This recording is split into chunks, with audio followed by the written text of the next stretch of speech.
Naniniwala ako na ngayon may tumindig na leader. Ayokong gamitin yung oposisyon kasi ibang klase yung oposisyon, hindi mo maintindihan kung sino. Anti-Marcos Bloc. No? Na ngayon may muka ang anti-Marcos Bloc at ang muka ay Vice Presidente. Kung ikaw ay may gustong sabihin, kung ikaw ay may alam sa mga nangyari dito sa flood control project, hindi lang yan. Sa PDIC, sa PhilHealth, lahat. Nandyan si Vice Presidente. So ngayon may muka at may leader. Opo. Ako'y naniniwala na magbabago at mas marami pa ang lalabas na magpahayag ng katiwalian dito sa administrasyong ito. Itong paghayag niya, mapipilitan ang administrasyon na pumili at bilisan ang kanilang pagpili. Mapipilitan rin ang oposisyon, yan ay ang pink, ang dilaw at kung ano-ano pa, na pumili at maayos yung kanilang pagpili. Lahat sila will have to react. Kaya yun nga ang kagandahan ng pahayag ni Inday. Everybody reacted in the way they were being made to react. So, ang paniniwala ko dyan, mas bibilis ang pagpili at mas bibilis sa side ng administrasyon na makipag-deal. Kailangan kong basagin ang boto ni Inday. Kailangan ko ng third force.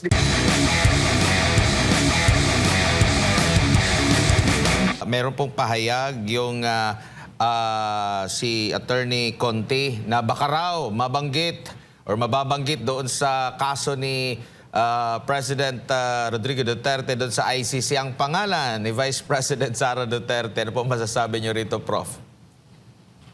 Ay, go ahead, Attorney Conti. Total naman yan, si Attorney Conti, sayaw ng sayaw sa hangin eh. Hindi mo maintindihan. Meron ba siyang witness? Nagpatawag siya. I mean, these people, they do all sorts of things just to ensure na yung mga Duterte nasa defending side, no? Kung mabanggit, di mabanggit. Di ba? And let the facts bear that out. Kasi yung sinasabi niya, involved rin daw. Paano naging involved? Hindi naman siya nasa national. Kung sa Davao, nasa ng preba nyo. Alam mo, madaling mag-akusa eh. Ang pag-aakusa eh, 5-5, no? 10-5. Akusa ka ng akusa. Pagdating sa facts, babagsak. Bakit ka nag-aakusa? Kasi mahina yung facts mo. Kasi kung malakas yung facts mo, hindi ka mag-aakusa. Hintayin mo na lang yung hearing to present the facts. So kay Attorney Conti, kung gusto niyong isama niyo na lahat. Opo. Dito naman po sa mga posibleng dadami pa ba yung magsasalita laban dito sa kasulukuyang pamumuno po, Prof, after nitong deklarasyon po ni Vice President Sara Duterte? Kasi nakita naman natin yung mga nagsasalita, lalo na pag sa government po, alam natin yung nangyayari sa kanila. Yung mga mensahero mismo, yung inaatake, hindi yung mga argumento, mga sinasabi pong mga aligasyon. Prof? Alam mo, Admar, tama ka, no? Magsasalita ba? Ako'y naniniwala na ang pahayag ni Vice Presidente Inday ay magpapalakas ng kanilang loob. Naniniwala ako na ngayon may tumindig na leader. Ayokong gamitin yung oposisyon kasi ibang klase yung oposisyon, hindi mo maintindihan kung sino. Anti-Marcos Bloc, no? Na ngayon may muka ang anti-Marcos Bloc at ang muka ay Vice Presidente. Kung ikaw ay may gustong sabihin, kung ikaw ay may alam sa mga nangyari dito sa flood control project, hindi lang yan. Sa PDIC, sa PhilHealth, lahat. Nandyan si Vice Presidente. So ngayon may muka at may leader. Opo. Ako'y naniniwala na magbabago at mas marami pa ang lalabas na magpahayag ng katiwalian dito sa administrasyong ito. Prof, nabanggit mo yung opposition na di mo malaman kung opposition ba talaga o hindi. Nakikita nyo rin po ba na dapat na rin silang maglabas or sabayan kung sino man yung kanilang magiging pambato laban dito kay Vice President Sara Duterte? O hanggang sa kasalukuyan, nakikita nyo rin na pahirapan din sa kanila yung paghahanap kung sino man kasi parang patuloy pa yata yung panawagan na magkaroon ng pagkakaisa kuno sa oposisyon. Adman, maganda yung tanong mo. Itong paghayag niya, mapipilitan ang administrasyon na pumili at bilisan ang kanilang pagpili. Mapipilitan rin ang oposisyon. Yan ay ang pink, ang dilaw at kung ano-ano pa. Na pumili at maayos yung kanilang pagpili. Lahat sila will have to react. Kaya yun nga ang kagandahan ng pahayag ni Inday. Everybody reacted in the way they were being made to react. So, ang paniniwala ko dyan, mas bibilis ang pagpili at mas bibilis sa side ng administrasyon na makipag-deal. Kailangan kong basagin ang boto ni Inday. Kailangan ko ng third force. Di ba may puti na nga nag-declare ng third force. Hindi ko lang nga masabi. Ang galing-galing naman ng puting yun. Alam ang Pilipinas, no? So may third force, may fourth force. At pag titingnan mo ang kasaysayan sa presidential politics, marami usually kandidatong tumatakbo. Tapos sa dulo ng hihina, bumibitaw. Yung iba dyan, namemera, di ba? Nagpo-fundraising. Yung iba, talagang na-accept nila yung reality na wala sa kanila ang tao. So mapapaaga lahat ito. Huwag kang maniwala na, ay, ang aga-aga niyan. Hindi, ngayon pa lang, pustahan tayo, may nagmi-meeting na para sa 2028. Opo, and Kagabi, palita ko may nag-meeting tungkol sa 2028 dahil sa announcement niya. nako. Pero wala pa kayo sa kasalukuyan na mga lumilitaw na pangalan na magiging mabigat na katunggali ni Vice President Sara Duterte. Nandun na yung sinasabing kahandaan ni Senadora Risa, si VP Leni, at iba pang mga pangalan. Ito bang mga pangalan na ito na lumilitaw kayang matapatan sa kasalukuyan itong si VP Sara? Mahihirapan. Dahil hindi naman sila nag-undergo ng ganun demolition at mag-undergo ng ganun demolition eh.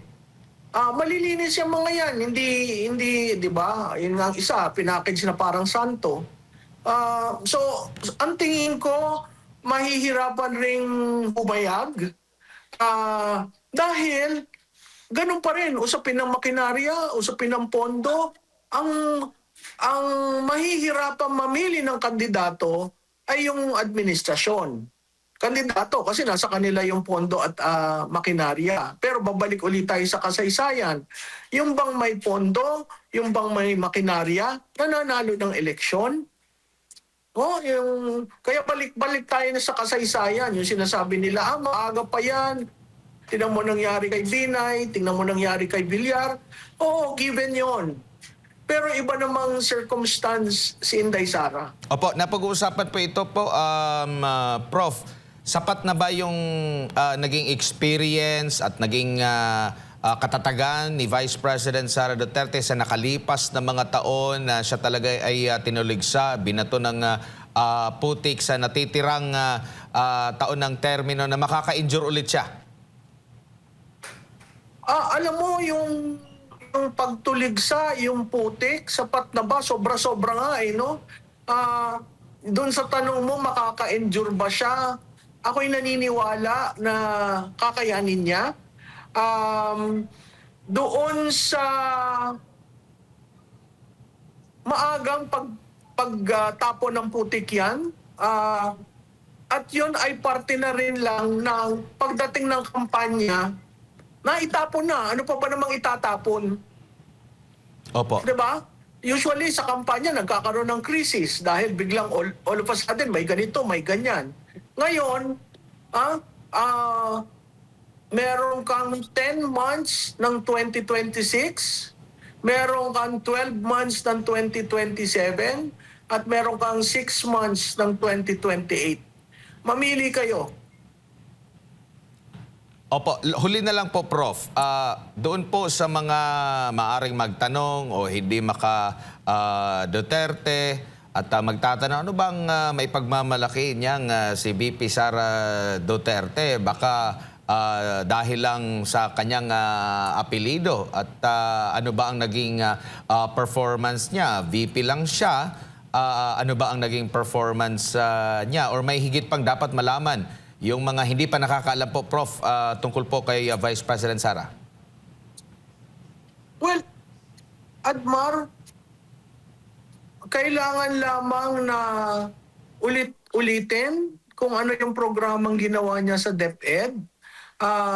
Ang isang natatandaan ko dyan, siya ang nagbigay ng less administrative load sa teachers. Nagbigay siya ng 30-day vacation sa DepEd dyan, no? Napuntahan niya ang last mile schools at nasa ayos niya yan. Sa pagiging vice-presidente, kahit lumiit yung pondo niya, ano ang tumatak sa akin? Pag may bagyo, nandun siya. Bagyo, lindol, pag-sink ng vapor, nandun siya. Sama siya sa taong bayan. Pag may namatay na sundalo, pumupunta siya doon. Bakit? Kasi isa siyang reservist at mahalaga sa kanya ang seguridad. So kung sasabihin mo, wala namang nagawa yan, vice-presidente lang. Alam po nyo, ang role ng vice-presidente ay spare tire. Nandun sa tao, sa katauhan ng vice-presidente, kung paano niya gagawing meaningful at effective ang kanyang tungkulin. Hindi siya tumigil. Hindi siya nalugmok nung siya'y dinemolish at dinedemolish. Bagkus, pumupunta siya sa taong bayan. Ngayon, dun sa batikos na, parati naman siyang travel ng travel. Kaya, kung ang tatay niyo'y dinala sa isang foreign country na against sa will nung tao, hindi ba kailangan nandun ka rin? Hindi ba pagiging pamilyang Pilipino yung tutulungan mo ang tatay mo, sisiguraduhin mo okay siya? So, kung titingnan mo, tutalin mo ang nagawa ni Vice Presidente, mas markado pa nga kisa sa presidente hindi mo maintindihan kung saan siya talaga.